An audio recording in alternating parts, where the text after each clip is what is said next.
Toile sur les filles, parc sur le Nil. Je suis dans ta vie, je suis dans tes bras. Oh, il n'a pas dansé, Alex. Ça veut dire qu'il n'a pas la patate ce matin. Je veux dire, on va Si, quand si, même. j'ai dansé, Ah, mais bon, ça se voit pas. ah ben non, c'est vrai. À cause des jambes cachées par la table. On évoque ce matin celui qui a disparu de la circulation, c'est le cas de le dire, pardon, de l'affiche, surtout Claude François, dont vous avez un ouvrage qui est consacré dimanche 40 ans. 40 ans. Ouais. Mais il est tellement présent aussi. Bah oui, c'est un peu dingo. C'est-à-dire que c'est vrai qu'on entend ça, et puis d'un seul coup, ça sent le mariage, la fête, la bar mitzvah, ce que vous voulez, vous allez danser. Ouais. Enfin voilà, quoi, on y va. Toujours du Claude François. Exactement. Là, j'en profite pour parler de cette. Voilà, c'est l'intégrale de 60. Combien de 61 à 78. Donc ça, voilà. c'est l'intégrale, c'est que les musiques, les chansons, voilà, 360 et quelques. Voilà, ça vous avez même un DVD avec plein de trucs d'explications. C'est très bien. Mais moi, je vais vous parler de gens qu'on connaît moins. Par exemple, si je vous dis Lamont Dozier. Lamont Dozier, ça vous dit rien? Non. Eh bien, Lamont Dozier, c'est un des 3 gars qui, derrière la Motown, vous savez, le label américain, Black américain, écrivait des chansons, mais que des tubes. Je vous donne un exemple. Bah non, je vous donne pas d'exemple. On va écouter un petit montage et vous allez voir. Vous dites, ah, bah tout ça, c'est Lamont Dozier. Regardez. Enfin, écoutez.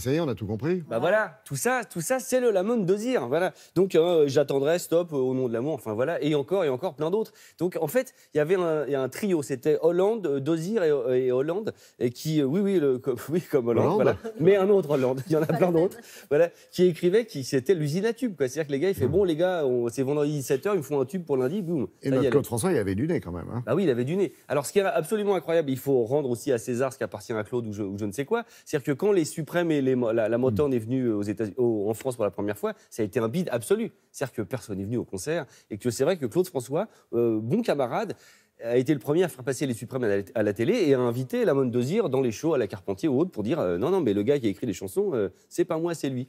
Et donc, en chantant un duo improbable où Lamont Dozier chante la version originale en anglais et dessus, Claude François chante la version... allez sur YouTube, c'est assez drôle, on comprend rien. Il y a un pauvre gars au piano et il y a les mecs qui chantent les deux versions en même temps. C'est très drôle.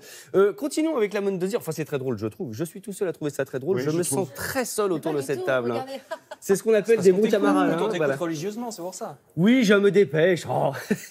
Et alors, imaginez Alexandrie et Alexandra qui, compte du hasard et de la tristesse, est sortie le 11 mars 78, le jour de la disparition de Claude François. Oui. Donc, on le réécoute juste pour ceux qui auraient été cryogénisés. Oui, vous voyez ça. Ouais, ça vient Eh bien, si on écoute Coming Back to My Roots de Lamont Dozier, le même, écoutez bien Lamont Dozier, écoutez bien, il y a la même chose.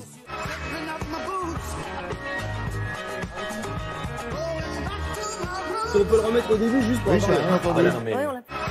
Ah oui, d'accord. Ouais, c'est discret. Il avait du nez et l'oreille. Ouais, exactement. Ça, c'était pour Lamont Dozier. On passe à autre chose.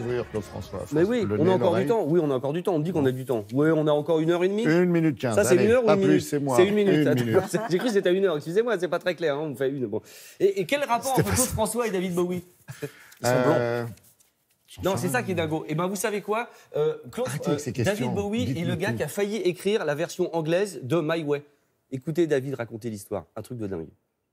One of the things they gave me was this French song, and they said, do an English lyric to this. So I wrote this god-awful lyric. Even a fool learns to love, it was called. It's dreadful. God, it's so awful. Really embarrassingly bad. And I sang the lyric to the actual record that they sent me from France. They're funny man, don't let them down. Oh, I dance and prance and be their clown. A time, a happy time that even a fool. Even a Fool Learns to Love. C'est pas du tout My Way. Évidemment, ça n'a pas marché. Il y a Paul Anka qui est passé derrière, qui a écrit My Way. S'il attrape, bim, le tube. Voilà, la chanson jouée toutes les 2 minutes dans le monde. Hein. Il faut savoir My Way quand même. Si vous allez à Val d'Isère, je vais vite. 25e édition du Classique à Val. C'est un festival de musique classique avec l'excellent Jean-François Zigel. Ça commence là, ce week-end. C'est vachement bien. Hop, j'ai fait vite. Hey! Merci Alex. Bel hommage en tout cas, Clo-Clo le méritait bien, c'est vrai.